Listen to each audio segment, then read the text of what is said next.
friends, welcome to Diary of a High School Senior. Today I'm going to be giving some back to school advice. That doesn't even sound real. Seriously, that doesn't even sound like real.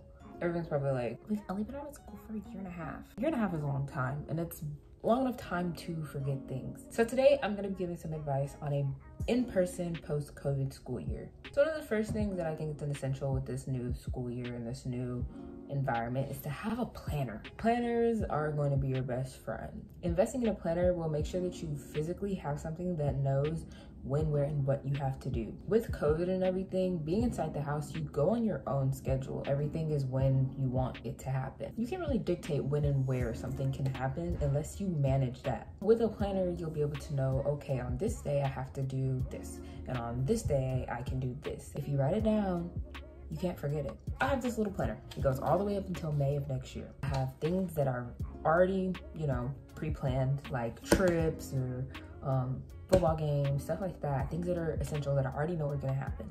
This planner was $1.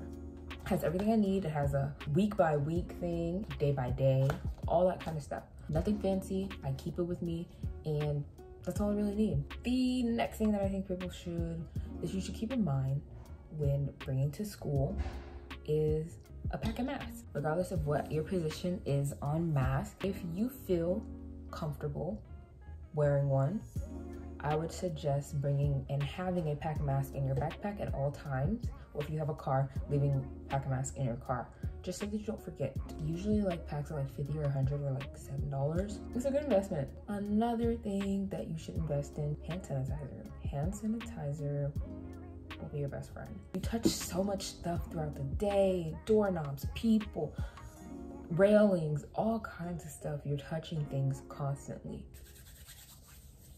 Get it? Another thing that I think you should always keep on you is extra clothes. Everyone has reinvented their style. Like, truly, everyone has gone from meh to wow in a span of a year. We all forgot about the dress code. Keeping like an extra t-shirt or jacket or something in your car or in your backpack will make sure that if you get dress coded, you can just throw something on, and then when you leave that area, just take it back off. That's what I do. Another thing for back to school to keep on you in this post-COVID world is extra money or snacks. This is something that we just don't think about. You are going back to school, you're waking up at 7 in the morning, Not a lot of people eat breakfast. I'm one of the only people that I know that actually actively eats breakfast regularly. Going back to school, you're waking up at 7 in the morning and you're not eating until 12. That alone is not healthy, and I know it's hard to change that because a lot of people just don't like breakfast and just don't like to eat that early in the morning. It makes them nauseous. If you want to get something to eat in the morning, like a small snack or whatever, keep extra dollars and stuff on you, keep extra change so that you can go get those things. With the COVID world and being in quarantine, you can eat whatever you want. You can wake up whenever you want, eat whenever you want, and be fine. But now you are back to a routine schedule of eating, and it can be hard for people. So keeping that extra snacks on you so you can eat when you can, eat when you want, and eat what you want, it really will help you go back into it and not form terrible eating habits. If you're a snack person, that has snacks all the time, give your snacks out. That whole selling snacks, guys, let's not do that anymore. This one you probably didn't think of, but get headphones specifically for school. We are so used to being at home. You only need your AirPods at home. Well, what if one day you wake up and you're in a rush, you're trying to get to school, you're late, you overslept. You get to art class, you're arting, you reach in your bag and you don't have your AirPods. Well, now you have to listen to your art teacher talk and talk and talk, and then all of a sudden he's playing Hamilton. Alexander Hamilton. My name is Alexander Hamilton. Talented, brilliant, incredible, amazing, show-stopping, spectacular, never the same. So invest in a pair of headphones. Another thing that you should also invest in is a water bottle. Just keeping a water bottle on you throughout the school day and being able to refill and all that kind of stuff is good for you. Keeping a water bottle on you, keeping something to drink will help you stay hydrated and also will help you stay less tired. Now, these next things are not just like physical things. These are things that you can do in order to make your school year better for yourself. When your teacher gives out your syllabus, pray to it. Make it your one true holy thing. Like, give it a purpose, a meaning, everything. Because that syllabus is gonna save your life every time. Put your syllabus in your planner so that you know when you have to do things. If you know that it takes you 6 weeks to write one paper, don't do it the night before. Take care of the syllabus when you get it. It's mid-July. It hasn't really registered to any of us that school starts soon. Try to fix your sleep schedule now. Try to start fixing your sleep schedule. Like, if you know you go to bed at 4 in the morning, try to go to bed at 3 this week, then 2, then 1, then 12. You're gonna be mad if you wake up at 7 a.m. the first day of school knowing that you went to bed at 5:15. Now, we are entering a post-COVID world in high school. The only class that has been through a full year of high school are the seniors. Y'all don't know high school etiquette. Do not walk slow in the hallways.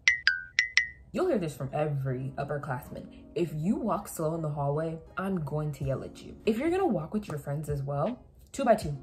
2 by 2, please, walking twos. I don't wanna be late to my classes. Even though as a senior, I really don't care. It's just the thought of it, you know? What if I have an exam that day? I'm still gonna get there when I want, but what if hypothetically I wanted to get there early? But you and your best friend are lollygagging in the hallway, you know, taking up all the space. The hallways are this big. If you're in the entire hallway,